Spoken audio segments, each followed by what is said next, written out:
This is Gary Atencio with CNTV, and today we're in Florida. I'm here introducing the Son of Prophecy, where light and darkness are eternally entwined, and a devastating attack by a powerful evil shatters an ancient mystical kingdom. I am joined here with the author, Ratna. Thanks so much for joining us here today. Thank you. It's good being with you. I'm going to start off a little bit about yourself. You were born in a small village in Guyana, South America, where the stories and superstitions that you grew up with really fueled your imagination. You moved to New York, embracing the contrast of urban life while holding on to the cultures really of your roots. You now live in Florida and you find inspiration in your diverse experiences and in Eastern mysticism.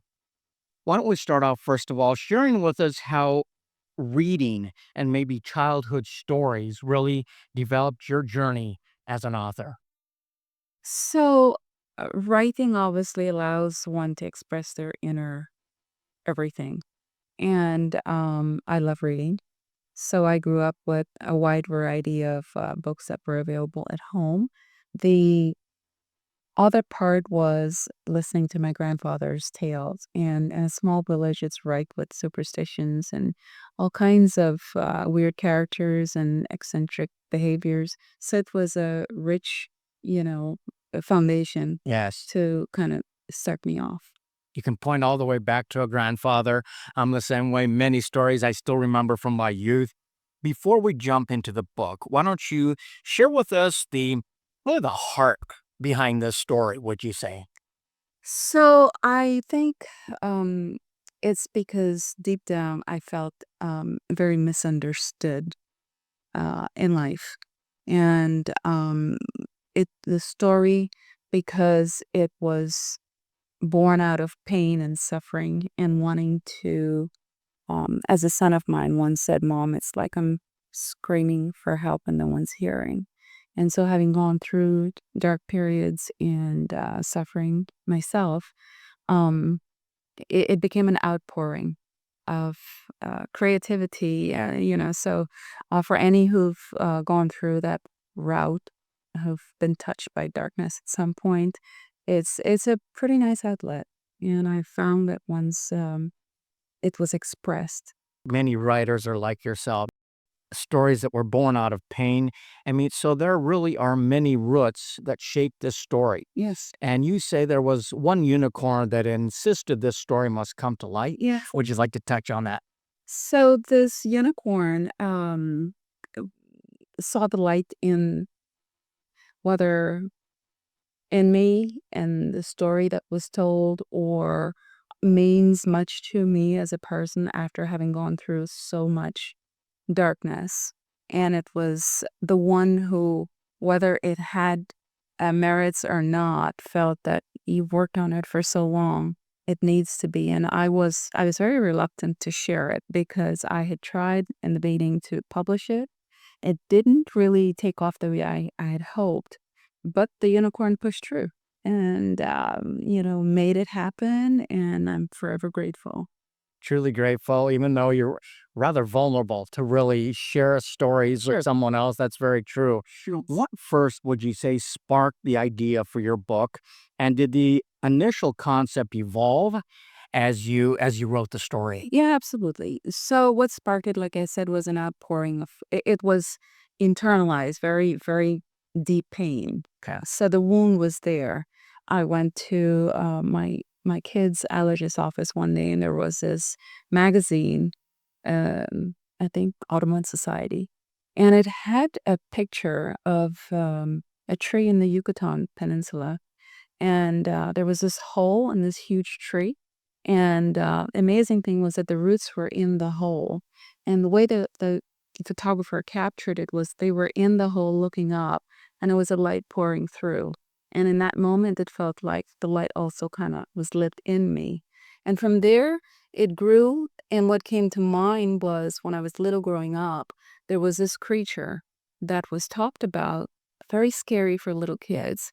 So, in wanting to express how I had been impacted and demonized and abused and all these dark things we go through, that's the one that came to mind. And I wanted to express what that dark was, what it felt like, what that evil was. The more I tried to write, the prettier it became. It wasn't taking root the way I wanted to. And so then I had to listen. I had to really listen to say what exactly. So my message was I wanted to tell what this felt like. But what kept emerging was a metamorphosis of that creature, and it became this creature of light.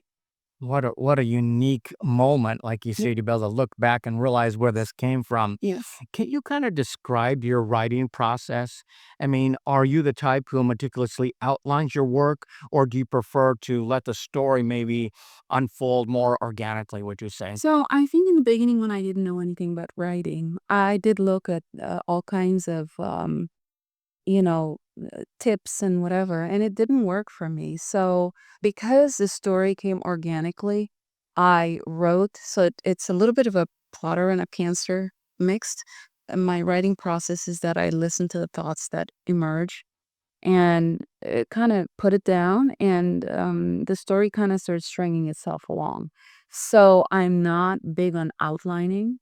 I'm not big on sitting and doing 25,000 words per book or 1,000 words a day. I just allow my inner guidance to happen. It's a compass Let it needle. flow. Yeah. Let it flow out. I'm not going to count words. I'm not No. listen to all the tips. They Yeah. confuse me more than anything. It's just I literally have to go into a quiet zone and forget all the what's been taught. It has its merits, it has values, but to be true to the story and to the characters and the message that's coming, that's the deepest one. The message that's coming through is that you have to be flexible, to not insist on how I want it to go. So definitely that comes later. So you have to listen to the messages coming through, and then you, at least for me, and then you, yeah. in your book, 14-year-old Devin finds his life irrevocably altered. Which of your characters did you find most challenging to write, and which one did you most enjoy maybe bringing to life? There's a character in there who later on, he was very difficult. He gave Devin, the hero, a very hard time, and his name is, I think, Jaden Alton, and he is the village bully. And so, writing where he gave the hero, Devin Realms, this unexpected, challenge, and what he did to him and what happened after that really took me by surprise because I did not expect him to be that vicious. It was the start of a prejudice where, as much as I was experiencing it, it organically flowed, and it took me by surprise to say, like, that moment of, oh, What I was asking about is he's thrown to these journeys, except with the outcast people. you're right. What is the audience you think that will be attracted to this story? And do you think they will, like yourself, relate with this character? Absolutely. So those that I've mentioned just now will definitely relate to it. And then, of course, for some of us who are new to it, it will open up different perspectives to say how it would make another person. So it would appeal to the ones who have gone through it in varying degrees. And then for those who may never have, I hope that it opens up a window into what it feels like to be on the receiving end of that. And further to that, that at any given point in time, anyone who's never received it could become a victim of it. A prophecy reveals his destiny to restore a fallen realm. Is this a good versus evil, or what genre or theme would you describe your book? So it's a little multifaceted. I don't see good versus evil or light versus dark. He was prophesized because he was born into it by divine birthright. He happens to be the one the prophecy revealed itself to, or he released it because it was so designed. And so in doing that, he's led into a world completely foreign to what he knew. and then get accustomed to the idea that this wasn't just something he read or it was released. Now it becomes a living reality, and he has to start living the choices. Um, so like a young kid, anybody, curiosity got him into. Multifaceted. You're absolutely right. That's what the Yes. book brings. I mean, good versus evil, light versus dark.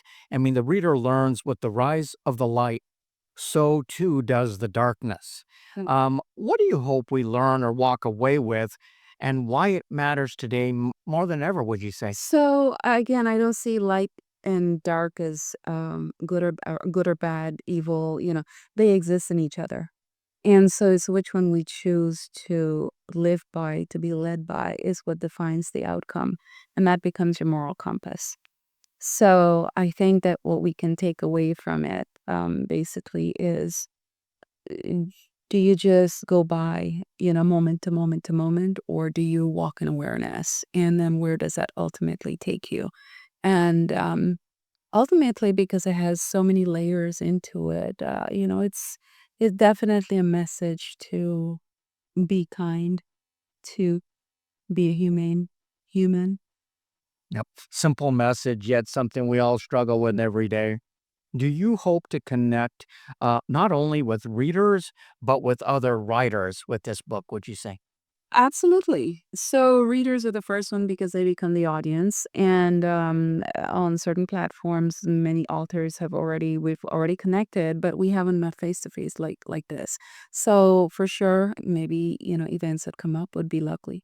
What's one piece of advice you would give to aspiring writers who are just starting their journey? Stay true to yourself. It doesn't matter if you're in a broken chapter. It doesn't mean that, it takes away your worth. Stick with it. And each of us have a story in us. Not only just write, but be willing to listen to what's emerging, and then, you know, be your own inspiration, and keep at it.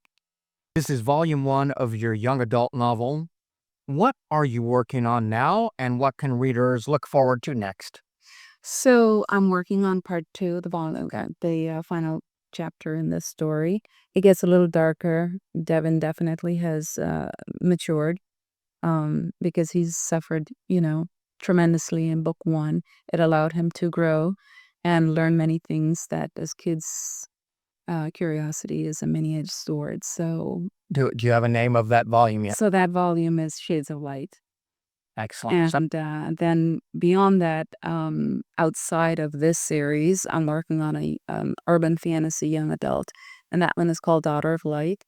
It's about a teenage girl who was demonized in her childhood, moved away, and then came back to her childhood town. It's grown up with adult problems, and she is linked to its history. So Wow, looking forward to it, definitely.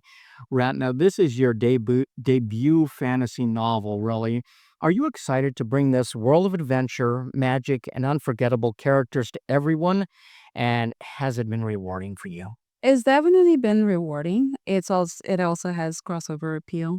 Yes, I can't wait to see how audiences react to it, respond, and beyond the fantasy stories, there's definitely messages in there that will touch any who reads it. So I am excited to see, not just somebody picks it up and put it down, but how it touches them ultimately. Rewarding for you, yet digging deep, Yeah. thinking of your roots all the way back. Viewers, let's take a look at the bottom of the screen right there. What you're going to see is her website. On the website, you can learn more about her and this story that really weaves together elements of self discovery, friendship, and overcoming adversity. You can find the book on Amazon in hardcover, paperback, or digital download. Once again, that is Son of Prophecy, where light and darkness are eternally entwined. This is Gary Atencio with CNTV, and if you don't know, now you know.